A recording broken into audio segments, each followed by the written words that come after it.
Chapter 12. Free Throws. Rule number 5. Jamal saw the Rev most Sundays. He had started attending the services of the big church on Pacific Avenue. It wasn't so much that he believed in all the religion stuff. Jamal lived too much in the real world for that. But he liked the music and singing the old hymns. He liked the warm feeling people were sharing, even if he wasn't quite part of the group. He liked the peace and quiet in the big old building with the stained glass windows. The old man was always around. Sometimes, most times, they'd have a cup of coffee afterward in the downstairs meeting hall. Jamal had gotten to know a few other people who attended the church. This particular day, the Rev had a new person with him. "Jamal, time for a new rule," the old man said as he walked up to him. "I want to introduce you to Angela McKenzie. Angela, this is the young man I was telling you about." Jamal shook hands with a woman. She was an African-American woman, athletic, close-cropped hair, as tall as Jamal with a firm handshake. There was something familiar. Then it clicked. "Coach McKenzie," he said. Angela McKenzie had led her high school to 2 state championships as a player, and then went on to an outstanding college career. She came back to the high school and coached the team to another state championship, and then went on to coach at higher levels. She now led a nationally ranked team at the state U. "Jamal," she said, and retrieved her hand. "I've known Reverend Wright for quite a while now. I used to attend this church while he was pastor. He tells me you are a good prospect." "Prospect?" Jamal said. "Yes," she said. "A project, as we say when talking about ball players. But you've got potential," he says. "Project?" Jamal said. "A player with the physical tools, the height, the hops, the hand-eye coordination, but who still needs a lot of work, coaching, and practice to make the most of his ability." "That makes me a project?" he said. "But still a good prospect, according to Reverend Wright." "And that would be to do what? I mean, you aren't recruiting for your team." The Rev and Coach McKenzie both laughed. "That would be quite a project," she said, "though I can put you in touch with the right people in the missions and financial aid offices at the university when and if you're interested." "No, son," the Rev said. "I was just telling Angela about your experience and how you've been working at getting things turned around money-wise and everywhere else. I told her I thought you were a real good prospect to succeed at, well, let's call it the game of life." "My entire approach to sports," Coach McKenzie said, "is that it's just one more way, one very good way to prepare young people for success in the rest of their lives." "When I saw Angela here today," the Rev said, "I thought maybe I could get her to share one more rule with you."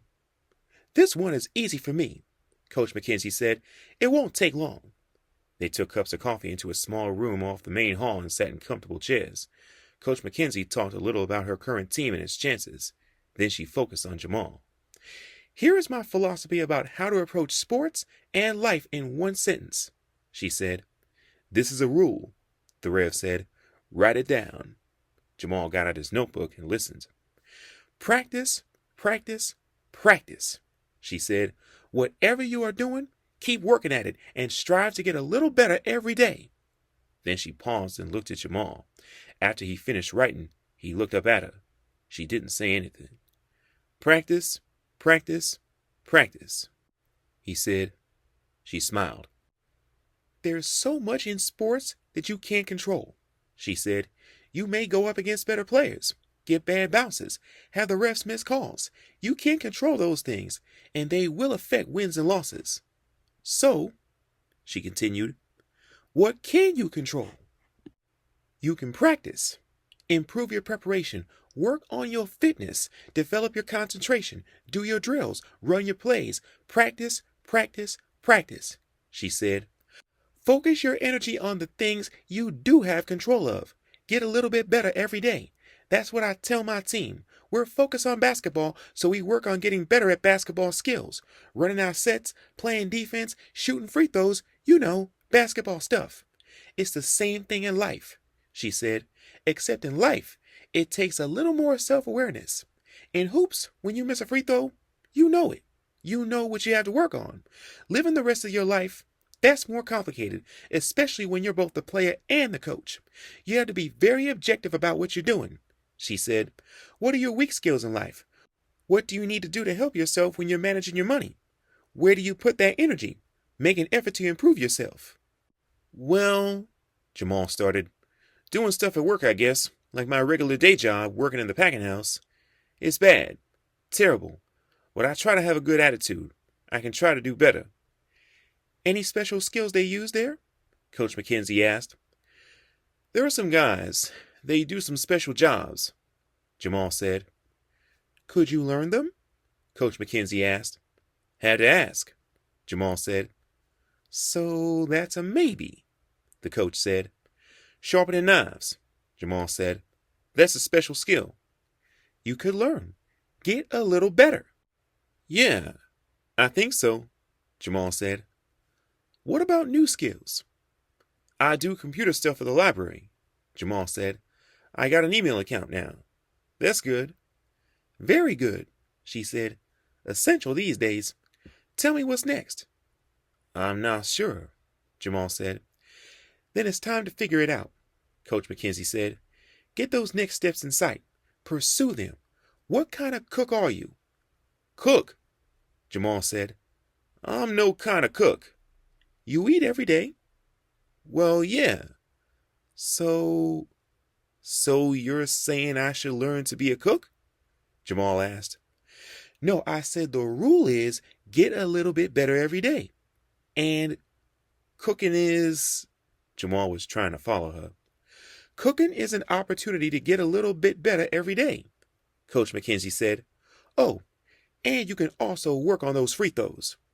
You want me to get better shooting free throws? Damn straight, she said. You never know when you will have to step up to the line and make a big shot. She was smiling.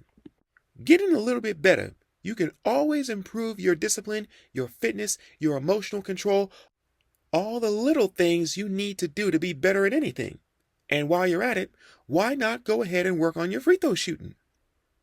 Jamal could tell that she was joking with him, and yet she was serious too.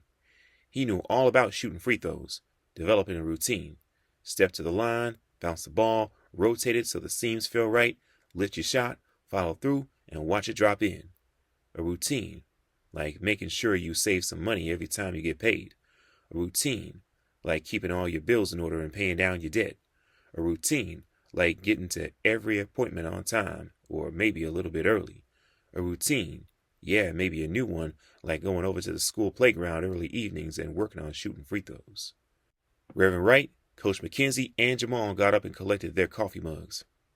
You know, Jamal said, speaking to Coach McKenzie, the Rev here, he started this whole thing telling me he's going to introduce me to the richest man in New Babylon. Now he has me meeting all kinds of interesting and important people, such as yourself. And I really do appreciate this opportunity.